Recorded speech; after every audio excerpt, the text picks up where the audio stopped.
Hello and welcome to Future Proof, the business television programme that not only films in the UK, but I do try and use some of my other work to capture good television content. And in the second half, I'm going to be saying more about what I've been told about the Panama Canal. And so this first half, I really want to show you what I can see from the back of the ship as we slowly make our way into the Panama Canal. As you look, you can see, and I'm going to pan round, there are many ships that are here waiting to come through, or indeed maybe even go out. So 35 ships? Our gentleman just said he's counted 35 ships just that are going through. So I don't know whether as a cruise ship we take priority. I don't know whether we do. Do you know anything about the Panama Canal? Would you like to come and join in some of this and tell us a bit about it? It's amazing. Now, this is a gentleman who sings in my choir. Remind me of your name? Roger, that's right. So Roger has been absolutely superb in support for the choir. And in the second half, Roger, I'm going to be saying more about what the geologist said about the people who have died building the Panama Canal. But can you share some of the nuggets, if you like, of what you know about the Panama Canal? Well, I know that the big new lock gives ships that are rated as Panamax, in other words Panama Maximum. If they are Panamax, they can go through it. If they're not Panamax, they're too big. And isn't that tougher. The Chinese was it the China that led that or not? It possibly was. I don't know. It'd be very much in their interest to come across and come through here to get into the Atlantic.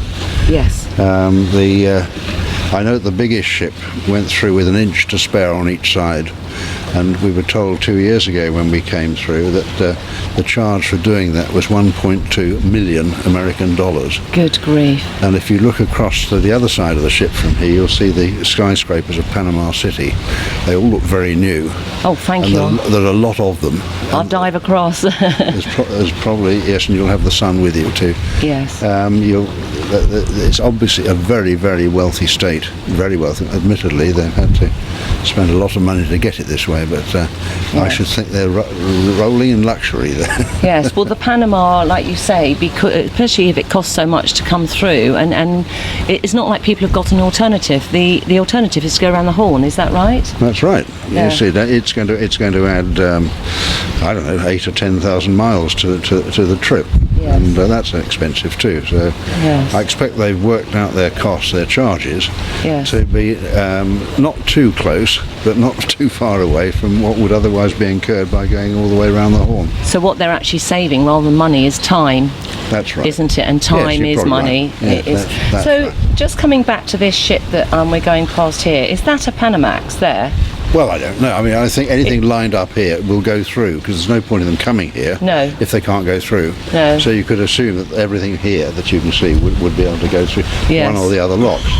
I mean, this slab-sided thing here, that's probably a car transporter. Ah. We had one of those in the last place we were in. Yes. In Callao, and it seemed like thousands of cars came out of it. Yes, that's where I joined the ship. So can I just talk about the cruise for a second? How long have you been on board? Since Southampton, the whole way. So you left early January. January the 6th. Yes. Yeah. And so you were all on board 6 weeks, and then I joined you. That's right. And a few of us joined. Some people did get off too, didn't they, in Peru? Oh yes, there's swaps round at Rio. Yes. Or was it Buenos Aires? I can't remember. No, Rio, I think it was. Yes. That was the first sector. The second sector then was round the Horn and up to Callao, which is the port for Lima in Peru. And then we're now in the third and final sector. Well, I believe some are getting off in Barbados. I think most of those are workers, was my understanding. Probably crew and perhaps and quite a few of the entertainment. The speakers and the entertainment. The speakers, that's right. And there's a swap. Somebody told me you didn't actually go round the Horn, but you went through a passageway. I don't know what it was called. You went through. Well, the original passageway was called the Beagle Channel, after the Beagle, the famous Beagle with Darwin on board. So Darwin was on a boat called Beagle, because I think of a right. car. That's a beetle. That's the Beagle. That's my ignorance, This is the Lloyd. Beagle. Okay.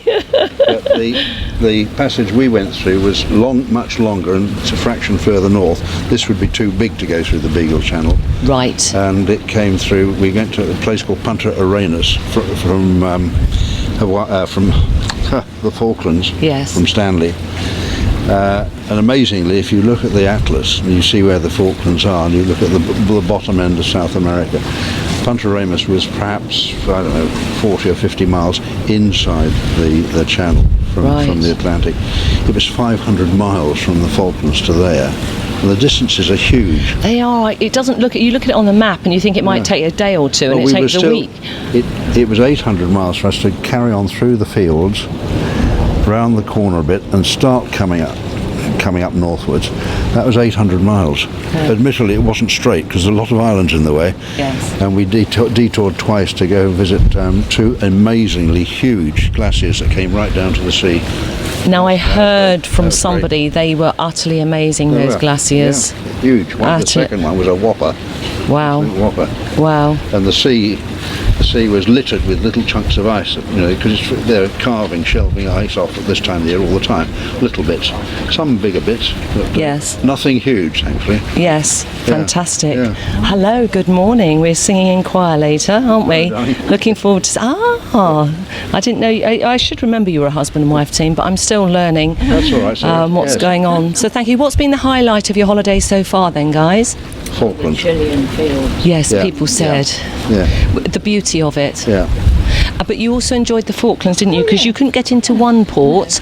That's right, it was too rough to go on the tenders. But you got into the other one, and apparently the guide said, I'm going to show you much more of the island than I was going to, because you've brought sunshine and calm winds or something, which is unheard of out here or something. Well, if you look at the Sky News world forecast, which comes on every sort of 10 minutes, I think it seems to, in the Sky News, Falklands always seems to have 13 Celsius or 14 or 12 or something, occasionally 16 or 17.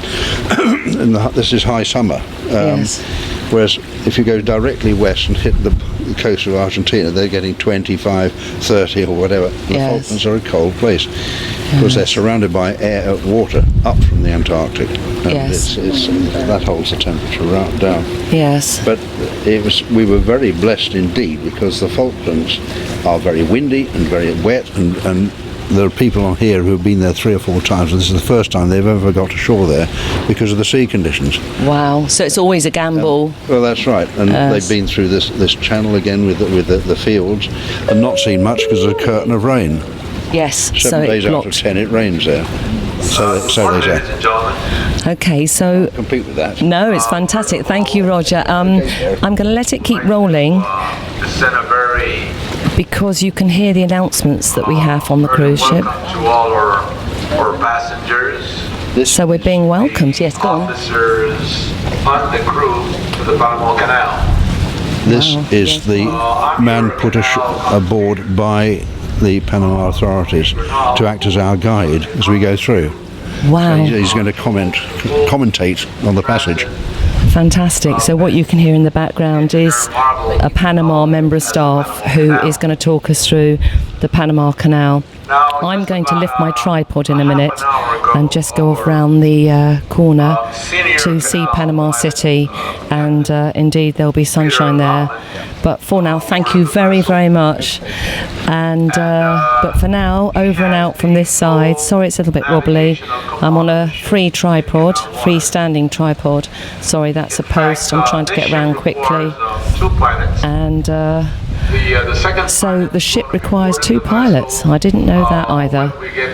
So for some reason the camera can't actually identify anything at the moment. It's looking, but it's not quite happening. Or I'm up in the sky. Have a great time. I'll see you in a minute. The actual distance from the Pacific anchorage